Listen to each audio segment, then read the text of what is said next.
네, 안녕하세요. 저는 경기도교육청 배움중심수험지원단의 교사 김민욱이라고 합니다.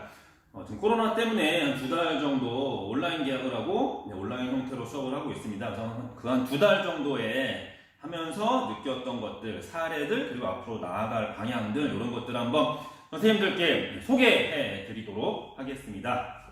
네, 먼저 어떻게 어떤 내용들을 소개를 해드려야 될까 한 며칠 정도 고민을 했습니다. 그래서 어떤 수업을 할 것인가, 그리고 코로나가 지금은 있지만 끝나고 등교 개학 이후에도 온라인과 어떻게 하면 병행을 하고 배움 중심 수업을 이어나갈 수 있을 것인가, 어떤 형태의 수업을 할 것인가, 그 다음에 학생과의 활동과 소통 방법들, 이런 내용들 중심으로 한번 제 생각들을 한번 소개해 드려 보도록 하겠습니다. 고민을 많이 했죠. 지금 TV에 있는 것처럼 온라인 수업을 어떻게 할 것인가. 지금 제가 찍고 있는 이 영상 그대로가 온라인 수업을 하는 형태입니다. 가장 첫 번째가 아마 이건 것 같아요. 영상 수업을 쉽게 오래도록 지속할 수 있어야 하는 게 가장 중요한 문제가 아닐까. 옆에 있는 다른 동료 교사 선생님들 보면, 특히 실기를 해야 되는 선생님들을 보면 영상 수업을 하는데 굉장히 어려움을 토로하시는 걸 많이 봤는데, 유튜브 크리에이터들 영상들 만드는 걸 보면 편집하는데 짧으면 3시간에서 길면 10시간까지 걸린다고 하는데, 이런 형태의 온라인 영상 수업을 매 시간 만든다는 건 불가능하다고 생각을 하죠. 처음에 저도 이 영상을 만들면서 그렇게 하지 않았는데, 처음에는 썸네일도 좀 만들고 편집도 하고 자막도 넣고 이렇게 해보려고 생각을 했는데, 그렇게 하면 안 되겠다. 그냥 평상시 하던 거 그대로 해야 되겠다 해서 이 영상을 그대로 한번 선생님들께 제시해 보려고 합니다. 보기에 아마 무리가 없으실 거라고 생각을 해요. 그 다음에 어떤 형태의 온라인 수업이 집중도를 높일까? 여러 가지 형태들을 많이들 하고 계십니다. 와콤을 이용한 것도 있고요. 그 다음에 프레젠테이션을 이용한 것도 있고, 그 다음 위에서 한번 찍어보는 것도 있고, 저도 이것저것 많이 해봤는데, 우리 학생들한테는 가장 좋은 건 선생님들의 얼굴이 직접 나오는 게 학생들에게는 가장 집중도가 있고 가장 좋지 않을까라고 생각을 해서 지금 찍고 있는 이런 형태를 하게 됐고요. 그 다음에 요거죠. 저작권에 대한 고민들. 온라인 계약을 하게 되면서 저거에 대한 문제를 너무나 많이 들었습니다. 어떻게 하면 될까? 어떤 경우에서는 소송을 걸려고 준비하고 벼르고 있다, 이런 얘기도 들었고요. 저작권에 대한 고민들을 들에서 자유로울 수 있는 방법은 지금 제가 찍고 있는 것처럼 수업을 이런 형태로 찍으면 되지 않을까.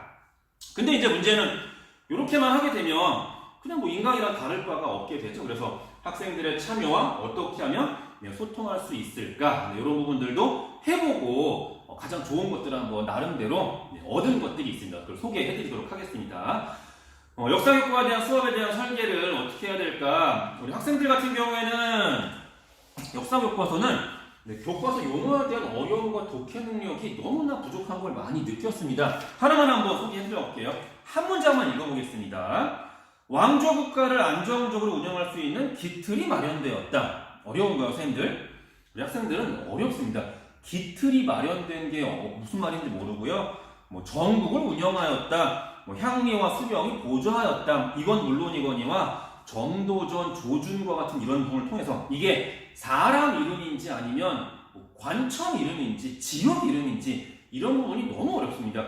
제가 받은 질문 중에 지금 기억나는 건 신라의 볼품제도의 등급들이 있습니다. 가장 윗등급이 이벌찬인데 학생이 저한테 와가지고 선생님, 이벌찬이 뭐예요?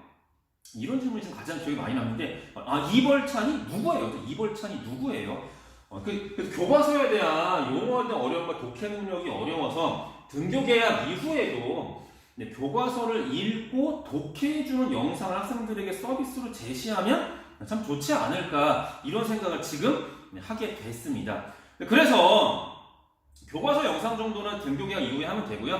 지금은 이제 온라인 수업이니까 10분 정도 형태의 영상을 만들기 위해서 한 판에 끝내야 되기 때문에 이렇게 굉장히 구조화된 수업을 제작하고 만들어야 되죠.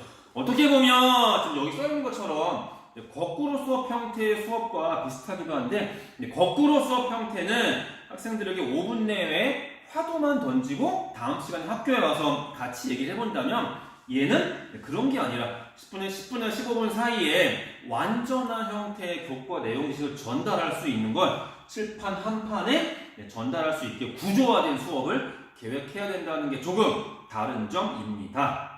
그리고 나서 요걸 한 다음에 학생들에게 화두를 던지고 그걸 가지고 학생들과 소통을 하고 피드백하고 자료를 제시받게 되죠. 이런 형태로 화두를 던집니다.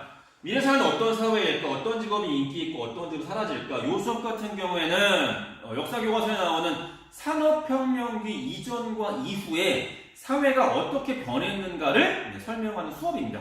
그걸 가지고 이제 과일 파는 할머니라는 걸 가지고 학생들 화두를 던진 적이 있는데 똑같이 한번 선생님들께 소개해드려 보도록 하겠습니다.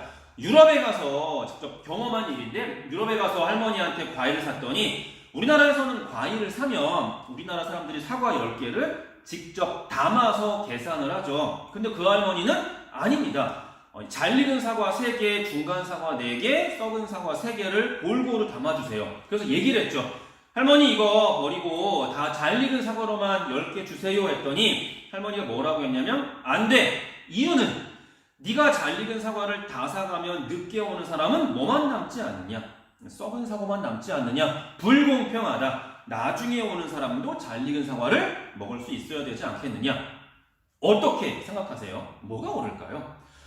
자본주의와 민주주의가 발달했다고 하는 유럽 사회에서 어떻게 보면 상당히 사회주의적인 요소가 숨어 있잖아요. 이때 산업혁명기에 자본가와 노동자의 사회주의적인 면이 나왔기 때문에 이런 형태로 화두를 던지고 얘기하게 하고 과제를 제시하게 했죠. 학생들이 과제를 어떻게 제시했는가를 한번 가보도록 하겠습니다. 또 하나는 교과에 따라서 퀴즈를 제시합니다. 그리고 수업 공부를 하게 되면 저절로 알게 되는 거죠. 미국 혁명의 농구팀 이름이에요. 미국의 농구팀 필라델피아 세븐티식서스는 필라델피아에서 1776년에 미국 독립선언서가 낭독이 됐습니다. 그래서 팀 이름에 남아있는데 이 팀은 그렇고요.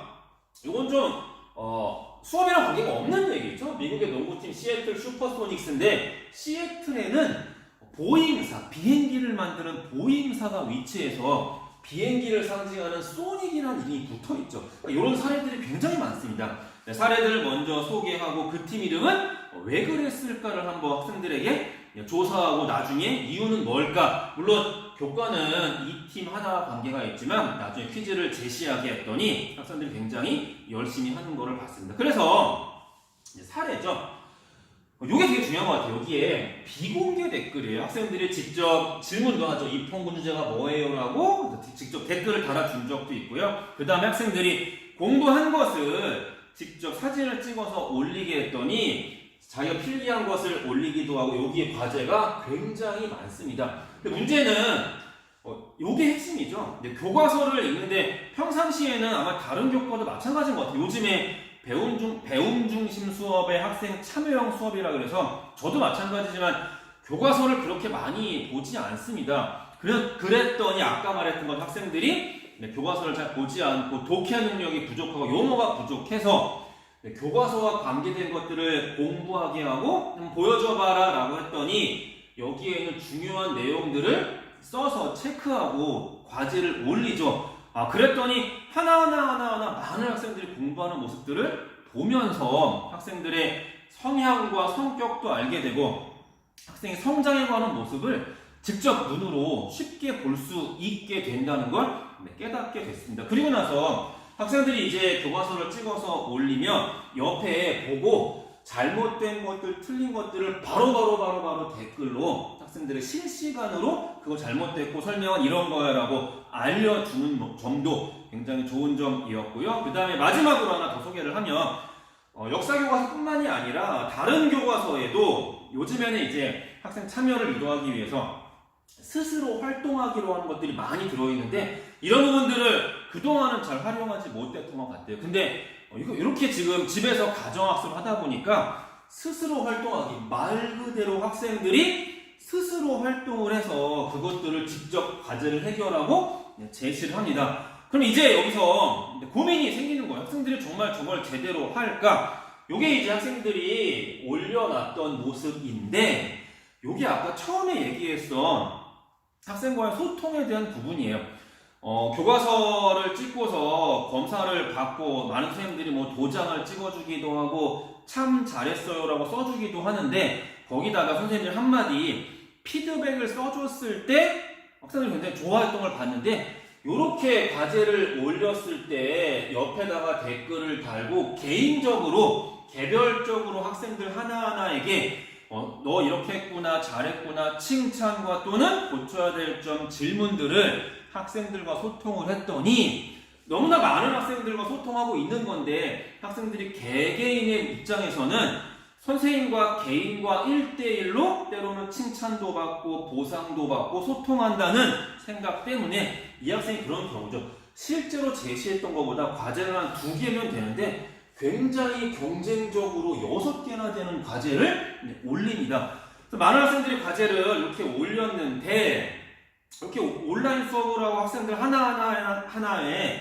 댓글을 달고 소통을 했더니 학교에서는 학업에 관심이 없고 엎드려 자는 친구들이 많았는데 이렇게 만들었더니 아니더라고요. 의외로 개인적인 경우는 한 반당 1명에서 학급의 특성상 많으면 한 5명 이내입니다. 1명에서 한 3명 정도가 안 하기도 하는데 의외의 모습이죠. 학교에서는 무기력하고 수업에 관심이 없던 학생들이 수업을 이렇게 했더니 경쟁적으로 여기다가 과제를 올리고 댓글을 달고 선생님들의 피드백을 받기 위해 노력하는 걸 보면서 코로나가 끝나고 등교 계약을 해도 학생들이 필요로 하는 부분들을 영상을 찍어서 올려주고 마음껏 필요한 데를 이용해라. 그리고 그 학생들과 개별적으로 소통할 때 학생들이 굉장히 많이 좋아한다라는 것을 깨닫게 됐습니다. 그래서 그게 이제 이 문제죠. 이것이 학생들이 아마 스스로 하는 진정한 배움 중인 수업이 구현되는 것이 아닌가. 마지막 요 얘기죠. 개인적인 선생님과의 소통에 가장 큰 동기부여가 되는 것 같더라라는 문제를 깨닫게 됐죠. 근데 많은 선생님들이 고민하는 부분들이 이런 것 같아요. 마지막으로 하나 고민 해결될 부분인데 직접 얼굴이 공개되는 것에 대해서 많은 선생님들이 굉장히 많이 걱정을 하고 거부감이 있는데 이런 부분들은 좀 해결해야 될 부분들이 아닐까라고 생각을 합니다. 이것으로 제가 수업했던 거, 생각했던 거 사례 발표를 마치도록 하겠습니다. 감사합니다.